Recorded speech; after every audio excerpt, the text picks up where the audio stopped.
I, Chuck Ramsey, alongside Jonathan Crone. We're going to be breaking down the Northern Division this week.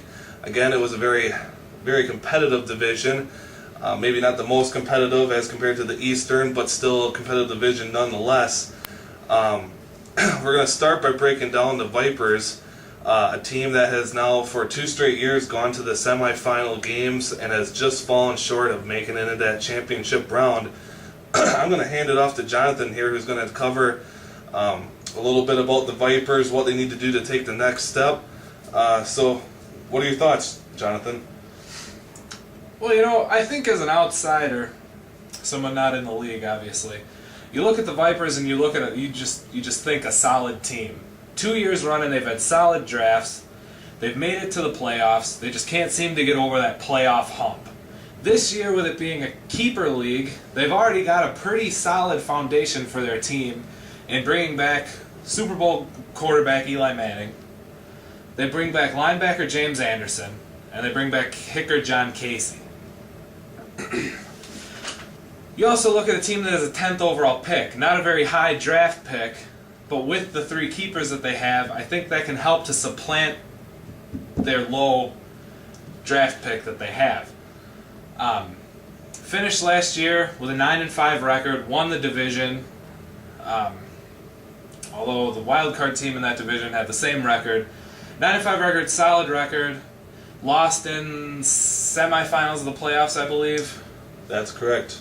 I think the key here with them having their elite quarterback will be to get some receivers for this quarterback, maybe a double, maybe a Victor Cruz with the Giants, or even tight end Martellus Bennett, whoever that may be this year, and to build on some defense to help out that solid offense, because the offense and the defense combo be a tough one to overcome.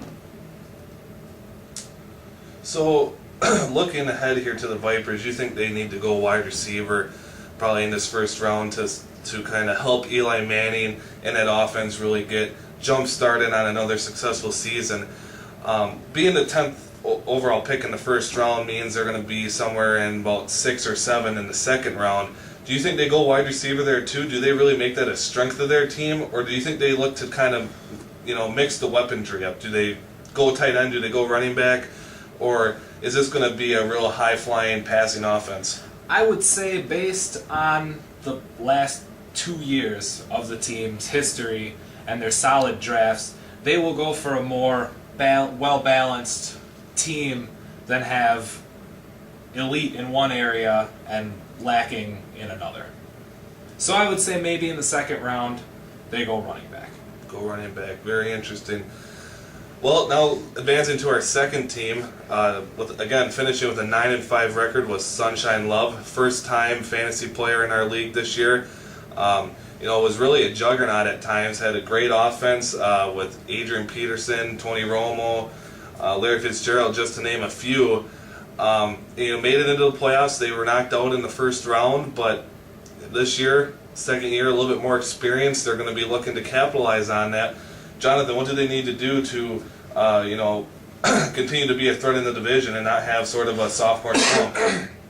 Well, it's no secret last year really lacked on the defensive side. They had a solid linebacker in London Fletcher, who's going to be returning to the team. But offense was what won them games.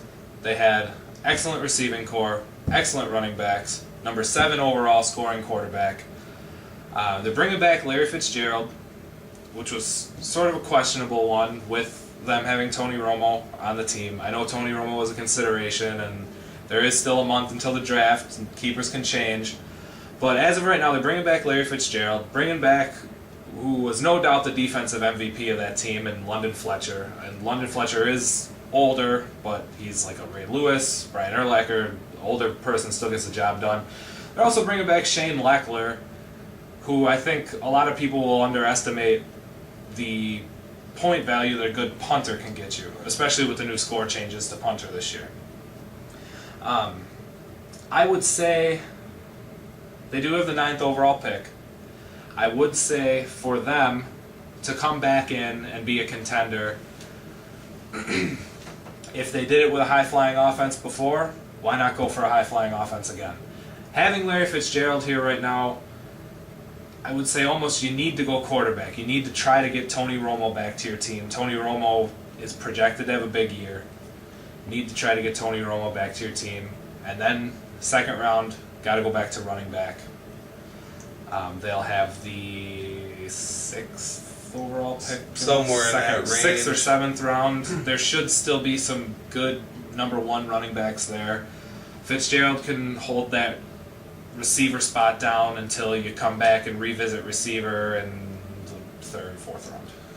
No, you made mention about them going back and getting Tony Romo, and even with the keeper selection being sort of a surprise with her taking Larry Fitzgerald over Romo. But we still have Adrian Peterson on this team too from last year, and he's not selected as a keeper either. Do you think she takes a risk, maybe 2nd round, and bring Adrian Peterson back? I know he has the issues, the off-field issues this year. He's coming back from an ACL injury. A lot of uncertainty there. Does she bring him back to try to keep that continuity in place? It would be a tough call. She's real apprehensive about injuries and risks. So I would probably say no. I would say she takes somebody who is not necessarily a guarantee, but somebody who's not injured that you know is going to go out there, be ready to start week 1 and get the job done on a week-to-week basis. All right. Advancing on to our 3rd team here, won the championship the first year and really kind of took a step backwards, was 10,000 Suns with an 8-6 record. Again, winning record, but in a competitive division, they needed to be better than that. Overall, they were sort of mixed talent-wise on the team, both offensively and defensively. Jonathan, I guess, looking back at their season, they had a lot of trades, some favorable, some not. What do you project them doing this year, both going into the draft, and what do you think of their keepers? Well, as you said, last year they did have a lot of trades. They traded away Darren Sproles early, who ended up having a very big season. Didn't really get much back out of that. Selected Calvin Johnson as a keeper, who should continue his wide receiver dominance this year. Haloti Ngata also as a keeper, which is an interesting pick because not a lot of people went defensive line in their keeper selections, but Haloti Ngata is a solid pick, especially in a position where there isn't a whole lot of points being gotten. Also decided to bring back Coach John Harbaugh. So you got to hope that the Ravens have a solid season if you're in 10,000 Suns position. Overall, I like the pick of Calvin Johnson. I like taking a wide receiver as a keeper to try to build your team around that and not worrying so much about receiver in 2nd or 3rd round, taking a risk on a receiver like that, because normally there's a quarterback or a running back around that you can take with a higher pick that'll get you more points on a week-to-week basis. But I also don't like it because keeping a wide receiver is kind of a risk in the sense that the other teams around you have their quarterback or they have their number 1 running back, and you are going into the draft with a wide receiver, so you need to get the quarterback position and the running back position. 10,000 Suns, however, has the 3rd overall pick in the draft, and there will be a whole slew of talent available there. With that 3rd overall pick, there's all number of options that could be taken there. I can't really venture a guess as to who I would suggest being taken there, but with the 3rd overall pick, I would say Johnson is a pretty safe keeper. Now, there has been several trades made, both of which 10,000 Suns has been a part of. A lot of that were moves into the 2nd round and to get back into the 4th round. And by doing that, they sort of risked the back end of their draft. Does that come back to bite them? Well, I think it's a safe trade to trade up rather than to trade down and get more picks. Because as I said, 10,000 Suns is missing a couple impact spots. So with 10,000 Suns having picks early, they could get other dominant receivers and have an excellent receiving core. They could also get 2 number 1 running backs, have an excellent running back position. All right, and then last but not least, we have Reign Supreme, who, really struggled to come out of the gate with early season. Well, had an early season victory, but really the bottom kind of fell out after that and wasn't able to regain any consistency, ending at 3-11. However, they do have Tom Brady, Jonathan, and when you have Tom Brady the way he's been for so long, that you have a chance to win any game when you take the field on Sundays. What do you see Reign Supreme doing to really turn the wagon around? Well, last year they selected Tom Brady with the first overall pick, a pick that a lot of people didn't necessarily agree with Aaron Rodgers being available, with Drew Brees being available. But Tom Brady, Aaron Rodgers, Drew Brees, 3 top-tier quarterbacks, no questions asked. Tom Brady finished the season 3rd overall in quarterback scoring. So I'd say that it was a good pick. There was little risk there.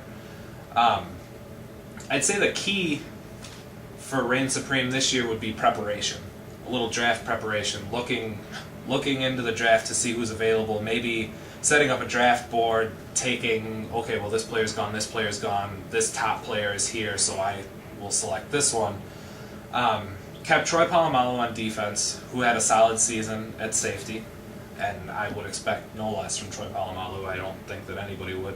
Also kept kicker Dan Carpenter, who's a solid contributor kicking. He has the 6th overall pick, which again is a high pick, so there should be a lot of talent available there.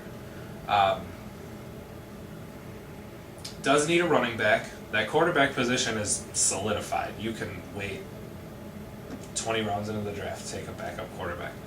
Quarterback position is solidified. Needs a running back. Needs a couple guys for Brady to throw to. So he's got a lot of options there. At 6, lots of running backs will be available. Lots of wide receivers will be available. If you want to go tight end, Gronkowski, Jimmy Graham. Yeah, I think those both kind of validate a first-round pick. I would expect them both to be off the board. They will put up wide receiver numbers for yeah. It's just, having Gronkowski or Jimmy Graham is essentially having a 4th wide receiver on your team. So I would say for Reign Supreme, I would suggest build the offense around Tom Brady. Tom Brady is a solid quarterback, going to get you lots of points every game, going to throw a lot of touchdowns, throw for a lot of yards. Build the offense around Tom Brady. With Reign Supreme having struggled this past season, do you see them being a potential team to trade up in the draft and make a big splash, maybe try to get a 2nd first-round pick or get a second-round pick, try to move up and really kind of make a splash and solidify at least the offensive side of the football? I know that it would be a good move. I'm not sure exactly about the aggressiveness of the team or the willingness to move back into the first round on the later side, but it would be a good move, especially if you come away with a top-tier receiver, a top-tier running back, and then you have Tom Brady. I would say with those 3 players alone, they would be a scary team that would be in contention in this already very close division. All right. Well, I think that just about wraps it up. I am Chuck Ramsey alongside Jonathan Crone. We thank you for spending the afternoon with us, and we will be back to you next week with a look at the Western Division. Thank you.